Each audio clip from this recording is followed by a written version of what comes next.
I always think it's been a really slow month until I go back over my journal and then I'm like, holy moly, this month was insane. If you are not already keeping even just a quick note of the things that you do every day, try it. It's only been a few weeks and I'd almost forgotten about half this stuff. My life isn't nearly as boring as my mind would have me believe. Get documenting, folks.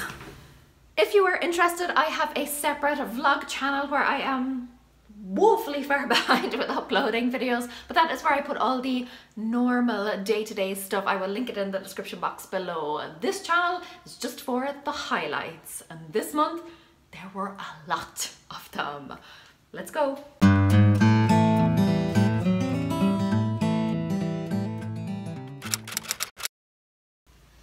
April 1st, April Fool's Day, I packed my parents and my aunt into the car and we took off for Nashville. They had always wanted to go. I had no interest, but 2 free nights in a nice hotel, I was easily persuaded. And while they took off to see the sights, I stayed in the hotel room and did some writing and reading. It was pure bliss. Such a tonic.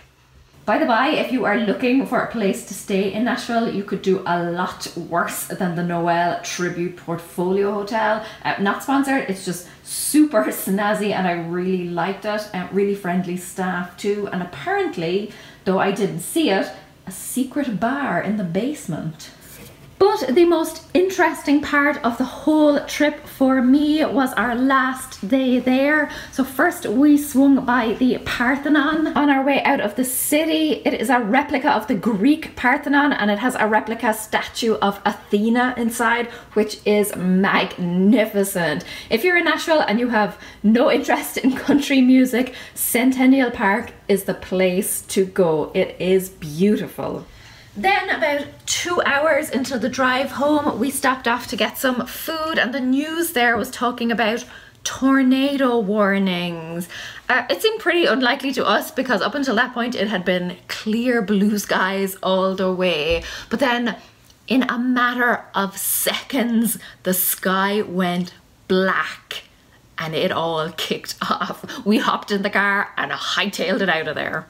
We drove the rest of the journey through a huge lightning storm.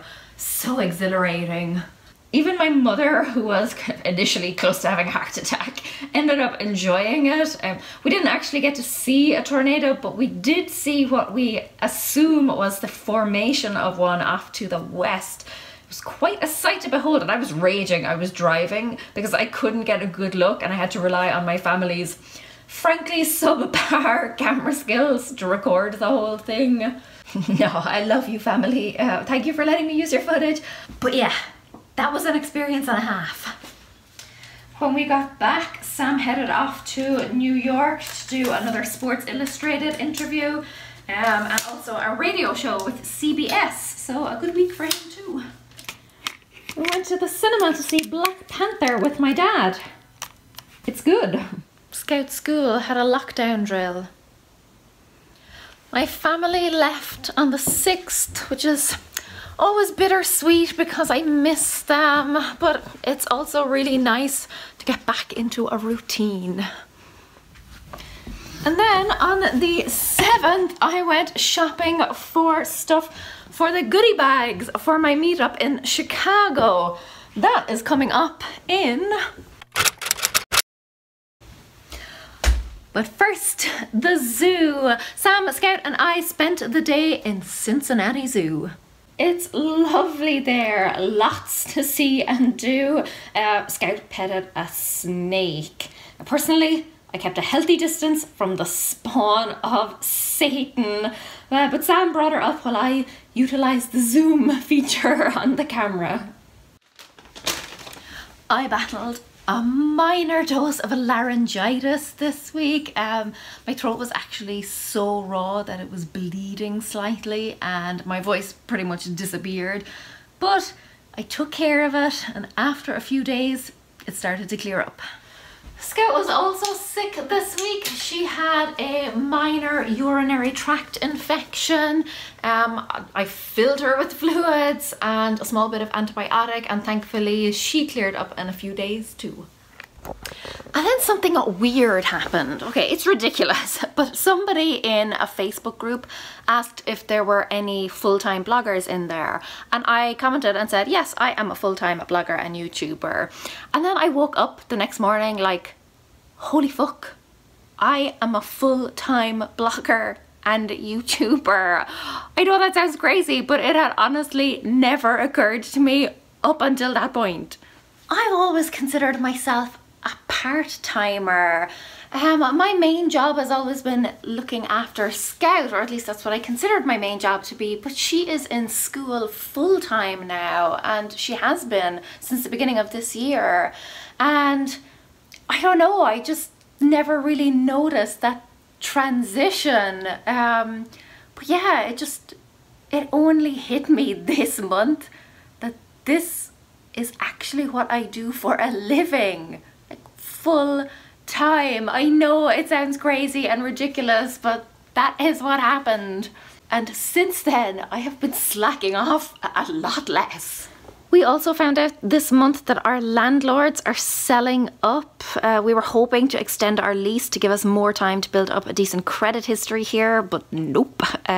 So now we've started house hunting. Guess how much I love house hunting.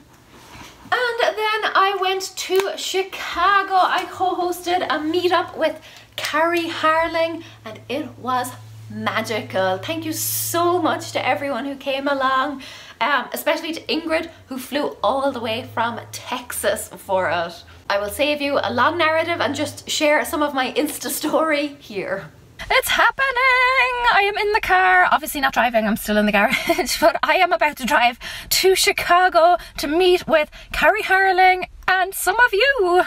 It's super windy, but there are wind turbines, like miles and miles of them, and it's amazing. Whee!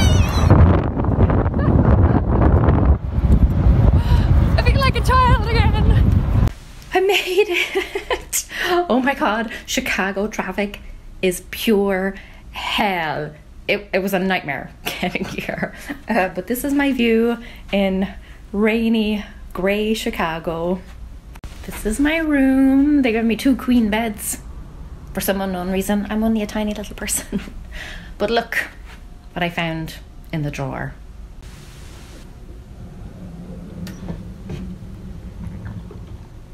Someone else's clothes. Okay, so I waited half an hour to speak to a manager. I've asked them to re-clean the room. Someone obviously has been into the room since I left it, because I went down to the front desk and asked for more paper as well, and when I came back, this is what they left me. Oh, starving. Also, foolishly cracked open a bottle of water before I saw $4 a bottle. It's meetup day. My voice is still hanging in there. Just barely hanging in there. Check out my jumper. Look at this guy. Acting like there isn't a whole pile of work to be doing. Come on, Bob. Let's get to work. Can't get the staff.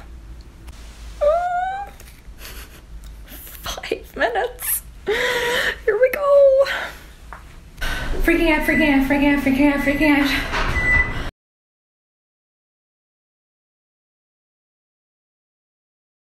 Right now I am going to bed full of happy memories and $8 worth of water. So yeah, another eventful trip, my very first meetup, and hopefully not my last. I went to my first YouTuber meetup here. It was hosted by Tim Schmoyer, who I have been following online for a few years now, so it was really great to meet him. He's hoping to organize some future meetings, YouTube related stuff, you know, that will involve kind of workshops and trainings, presentations, collaborations, networking, all that good stuff. And I am going to be helping him to organize them, which is very exciting. I have to say, it's really great to finally be involved in the YouTuber community over here, to really kind of feel a part of it and to hopefully help it grow. Later that day, I gave a talk to a group of bloggers. Oh, so many trips and events this month. Because of all the traveling I've been doing, I wasn't quite as prepared as I would have liked to have been, but it still went surprisingly well. After that, I took a bit of a breather, to be honest. I was really starting to feel kind of overwhelmed and a bit down by all the stuff that I was falling behind on. You know, with all the traveling and the events I was going to, I was really starting to fall behind on work, and housework was starting to suffer too, as you can probably see. So I took some time out. You know, I was really overwhelmed by everything I had to do, by everything I wasn't doing. So I took that kind of third weekend off to really rest and refocus. This whole month was basically me just being really inspired and fired up after all the events I was going to, but also just being too exhausted to do anything about it. This week, after I'd had a chance to relax, was mostly spent working like a crazy person. But there was one very special event that happened at the end of this week. Scout's birthday. The night before, I happened to glance at the clock and realized that exactly 5 years previously, I had just gone into labor with her. After that, I was very emotional. The thing with most parents is that they feel that the years fly by, and I do not feel that way at all. I am over here like, how has it only been 5 years? It feels like at least a decade. I have done so much in those 5 years. I have had a baby, I've changed careers, I have won awards, I've spoken at conferences, I've battled depression, I've moved continents, I've chopped all my hair off. I am not the same person I was 5 years ago, and that hit me like a ton of bricks when I looked at the time that night. So yeah, Scout is 5 and I feel 105. We had a small party here in the house for her. It was her first birthday here in America. Thankfully, it went really well. And then, to round out the month on an even higher note, Sam found out that he is going to be doing some of Sky Sports UK coverage of the NFL this season, and I could not be more proud. And that was April. No wonder my sleep schedule is all over the place. But I am gearing up for a lovely, uneventful May. Apart from my birthday and a YouTube meeting, I have nothing else out of the ordinary planned, and I can't wait. What is your birthday month? That is totally a thing. Don't let my husband tell you any different. Are there any other May babies out there? Let me know in the comments. Subscribe for more videos. In May, I'm going to be talking about positive mental health, overcoming negativity, etc. And I am also starting a Declutter with Me series. Until next time, I hope you enjoyed this video inception. Cura míle maith agaibh, agus feiceann mé sibh se go luath. Slán!